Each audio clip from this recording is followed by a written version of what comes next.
from the producers of Reel Sportsman TV.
This isn't your typical outdoor show. It's not about how great one outdoorsman is. You won't find any of these guys hanging over food plots or obsessing over the size of a rack. What you will see is the heart of a certain group bringing you real stories about real people. We call them Reel Sportsmen.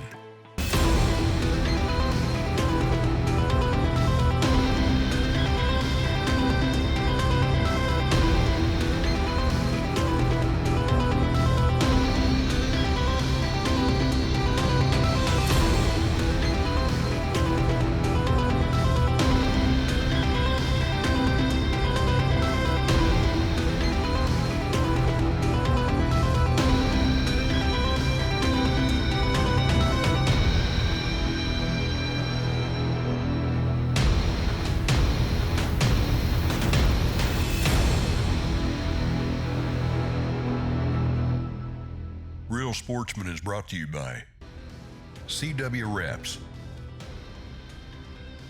Precision Powder and Blast, and Line Light. We're here in my hometown, located in northern Idaho. Tucked up in between Washington and Montana, we're just an hour south of the Canadian border. Known for its vast lakes and unforgiving mountaintops, this truly is a sportsman's paradise. It was the early summer morning of 2016 when I met Tim. I was pulling into the public launch after a pretty decent morning of kokanee fishing like I normally do. As I was easing off the throttle to bring it in, something caught my eye, which totally threw me off guard.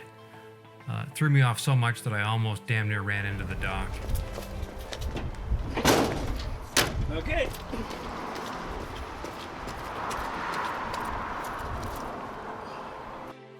I stood on the dock, watching like a 5-year-old, standing with a rope in my hand as if I'm waiting for my parents to come back.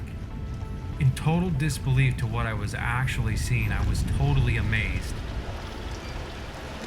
Doing good. My natural tendency is to want to go and help, but the more that I stood there, the more I realized that they didn't need anybody's help. They'd been doing this for quite a long time, and they were totally in sync with each other.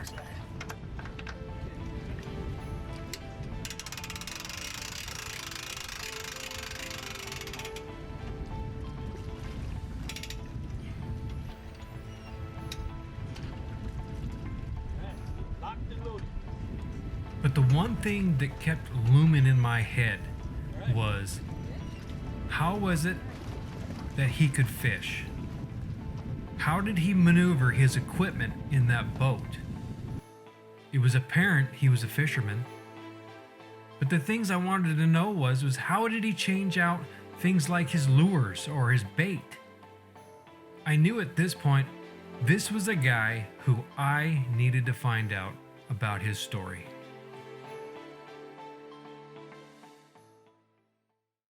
Well, it was March 24th of 1990.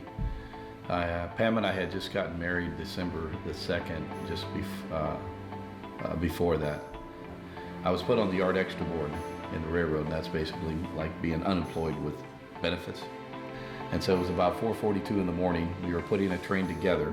We had just kicked some cars down 10 track, or down the outside towards 10 track, and I looked at the conductor and said, "Hey, is that switch open down there at 10? Because that's where we're going to kick the cars to."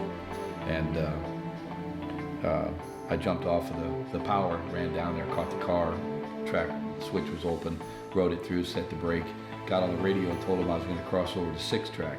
So I got in there, went in, I coupled an air joint, and then I went out again and coupled another air joint, then I went up again, and usually you have your lantern with you because it's dark out, and I set the lantern down on the ground, and when I went in and I coupled the air joint, and as I started to turn around and come back out, they pushed cars back in on my track. And what happened was the train hit me in the back and it knocked me forward. And as it knocked me forward, it caught the leg because I was straddling the track, and as I was reaching for a ladder in front of me with my left hand, my left arm came down across the track, and then it just rolled both of them over. So after the train ran me over and I prayed that, an incredible strength came on me, and I actually grabbed a hold of the bottom of the train and I held on for about 550 feet until the train came to a final rest. And then when it did, I let go. And as I was laying on the ground and everything, radio was strapped from right to left. The antenna got cut off at the top, and I could hear the guys on the radio going, "Colin Brakeman Scott, Colin Brakeman Scott, where are you?" But all I said to him was, "Hey, you guys just ran me over."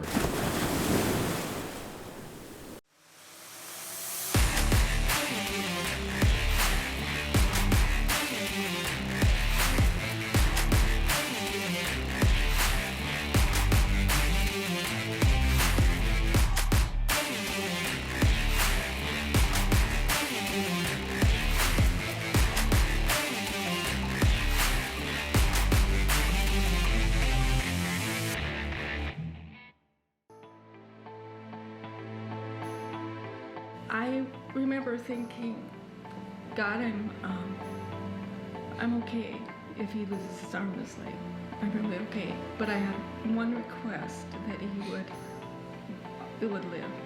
And that's the only thing I was thinking about and praying about at the time. I was 32 and never been married before in my life, and I married a woman with 4 children. My family thought I was crazy because they knew I was an absolute idiot and never had any kind of successful relationship with a woman. But I'll tell you what, when they met my wife at the hospital and they saw how she handled everything and the way she was there, they knew I'd married the right one.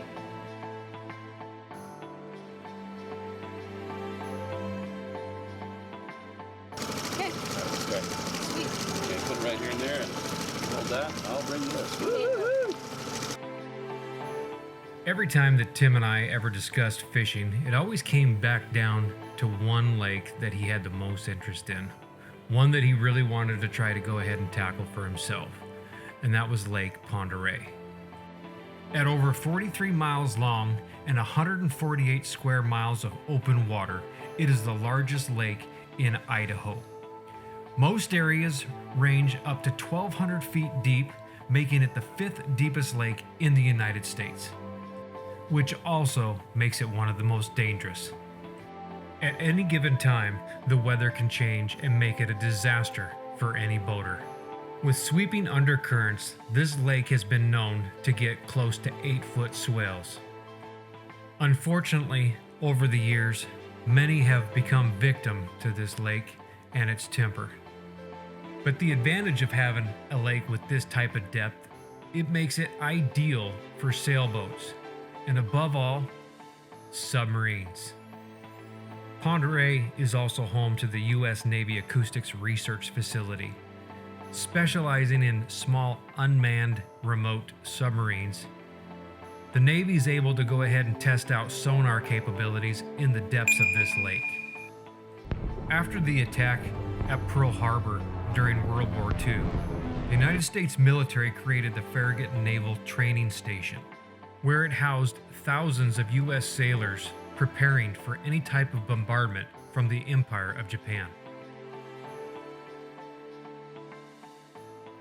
But between all of its history, the one thing that remains in this lake is its fishery and wildlife. On any given day, it is common to get visits from the native residents. But the true driving force is this lake's kamloops, also known as rainbow trout. The Girard strain rainbow has been recorded up to 37 pounds. And this fish is on Tim's bucket list. And with that type of goal, I knew the exact people that I needed to get involved with who would help me be able to pull this off. These two anglers are probably the true fish whisperers that are out on this lake.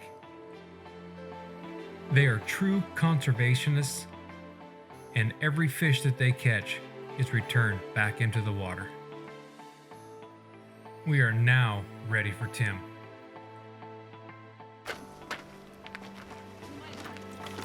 That's right.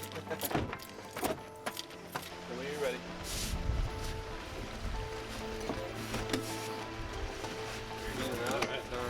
Yeah, that's slick. You have to be. I didn't see it. Yeah, I'm gonna go. It's good. You want to hold stop? I'm gonna go untie the other side of the boat so we can get it right. You put this up on top. Get it. As long as it's dry, I'll be fine. Yeah, I'm just gonna get it pulled over to this side. Good.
What are we running today?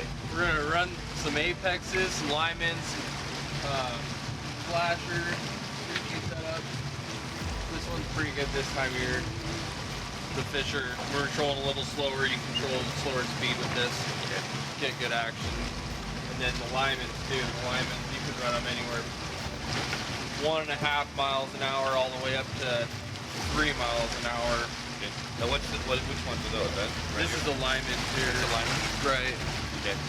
It's like So a this is a plug-in. vintage one. This is actually one of the old limans that what they originally made. They stopped making these ones. They went to plastic. We're gonna run these. We'll run some of these older limans, and then these apexes here. This is an apex. Yeah. Yeah, we tried running some apex during the Chinook tournament on Coeur d'Alene. Yeah, so with the apexes, usually you're trolling a little faster to get the right action out of them. You want to troll them a little faster. Sometimes it's hard to run your flashers and your plugs and your apexes together Because they all take they're all different speeds. Yeah. But we just adjust that with the leader lengths on the flasher. So we go a little longer leader on our flasher with the hoochie to get to work right at the same speed as this. And then the limans, the biggest problem we have with the limans is they search a lot side to side, so you got to worry. When you're running 6 rods on the downriggers, you get twisted up. You say you're going to run 9 today? Yeah, we're going to run 9 rods. We're going to run 3 on the planer boards with some weight on it, see if we can get some fish down deep. And then we're going to run the 6 rods Now, on how the much weight do you downriggers. run off the planer board? 2 ounces to 3 ounces of weight this time of year. Just get down off Yeah. the surface. But it's starting to cool down. Now we're coming into fall, so So they're coming up a little more? the fish are coming up. Okay. Yeah. All right. The bait's been pretty much on close to the surface all summer. We really haven't had a I mean, we had some hot days, but we haven't really got the lake to really heat up, so not much at the top of the surface has been. Okay.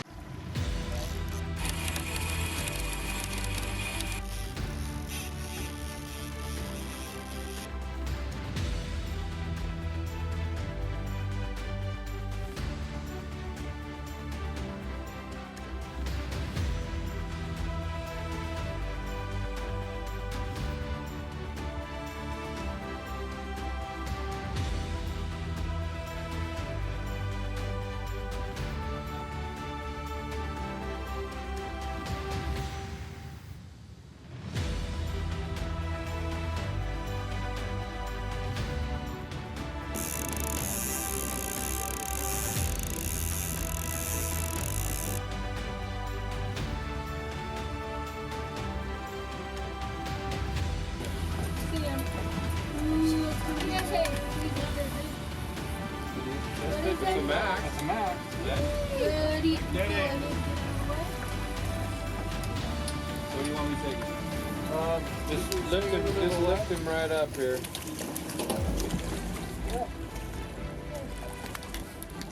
Time to use the beater. Yeah. Yeah, baby. Probably not $1, huh? Time to grab the No, that's actually a legal fit. There's $15. Really? There you go. Are you kidding? Yeah. That Oh, good job. Almost paid for your That is my first bag. Yes. Yay. That's amazing. Want me to Beautiful honk it? fit. I've never even seen a Mac before. So. Me either. Wow, that is pretty. Oh, no. Yeah. Wow. Yeah. They're a little slimy. They're a little slimy. You want to put that towel right behind you? Here, you want to take that? I got that. Well, that one's gonna go in the box, right? Yay. Pulling it, so your mom just smack it, and then he can. You want to, Yes. I get turned around here. That's awesome. All right. Want me to conk him out of the way? Good. Might want to conk him. That's all right. Okay. Sweet. Pretty cool. All right. That's a pretty fish. What were you doing? Just reeling up? Yeah. Oh no, you got yourself. Get through all that, we had a fish. That was amazing. Yeah. Thank you. Wow. Might have lost the cable, but we came We out. came out with a fish. Yeah. Came out with a fish. Woohoo! Well, that's a great eater size too. Nice. Yeah, those are really good eaters. I'm Yeah. excited. You gonna smash him? Bag him. Wait. There you go. Got him.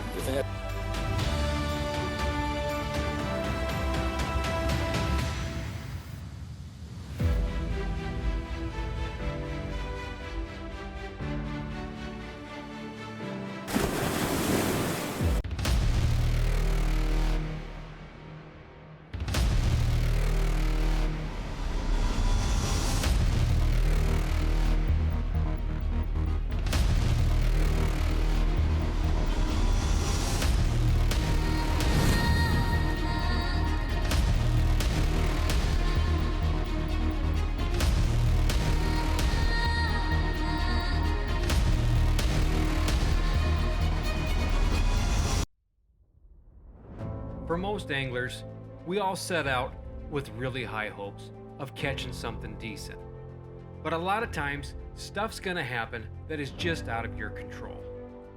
And today just happens to be one of those days.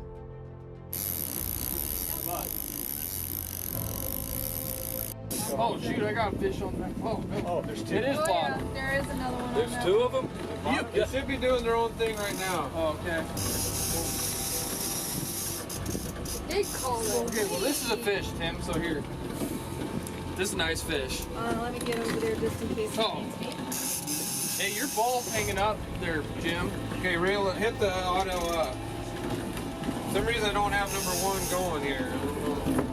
This is a At 100 feet down, the downrigger ball is now locked into a crevice at the bottom of the lake. Quickly, it takes over 200 feet of cabled line.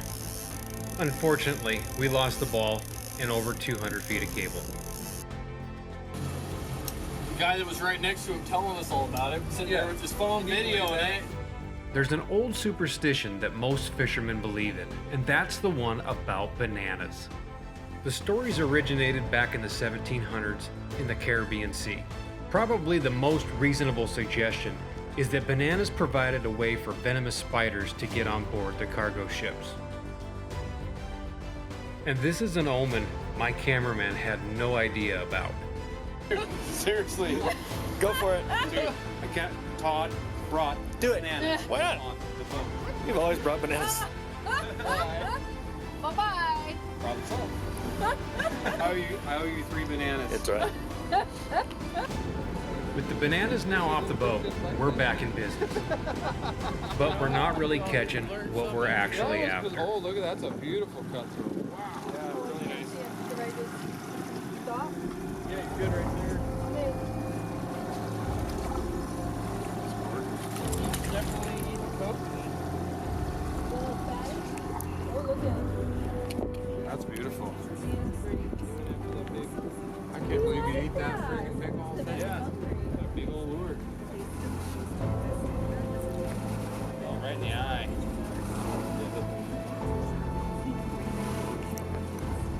Need a pair of pliers. You want some pliers?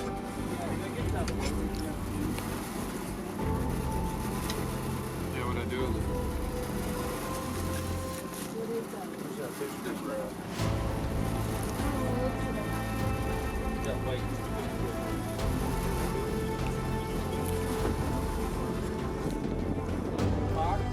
As the late afternoon carries on, things are not going for us the way we were hoping for.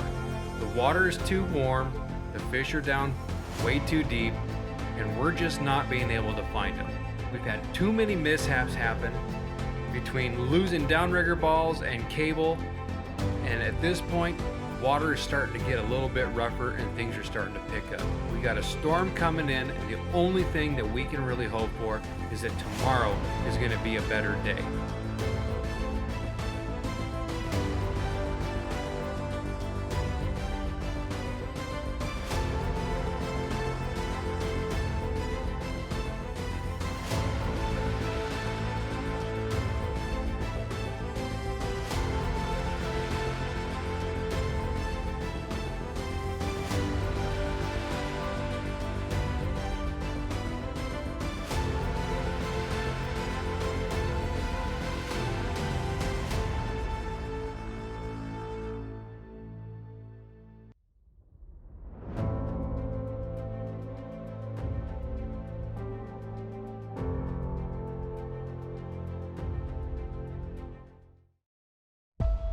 On the next Reel Sportsman. Oh yeah, Fish on.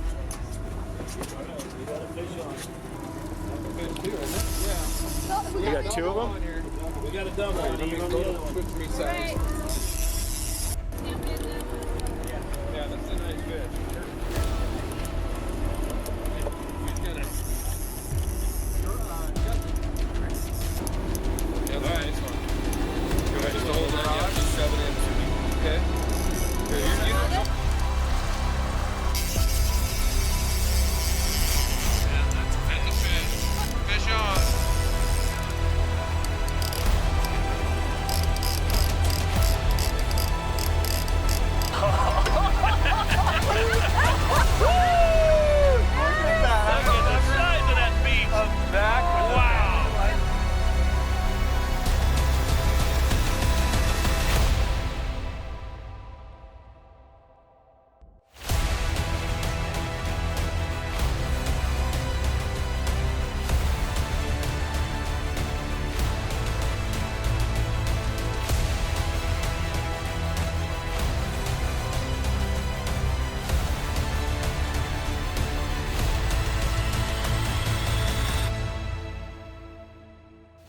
For more information, log on to reelsportsmantv.com.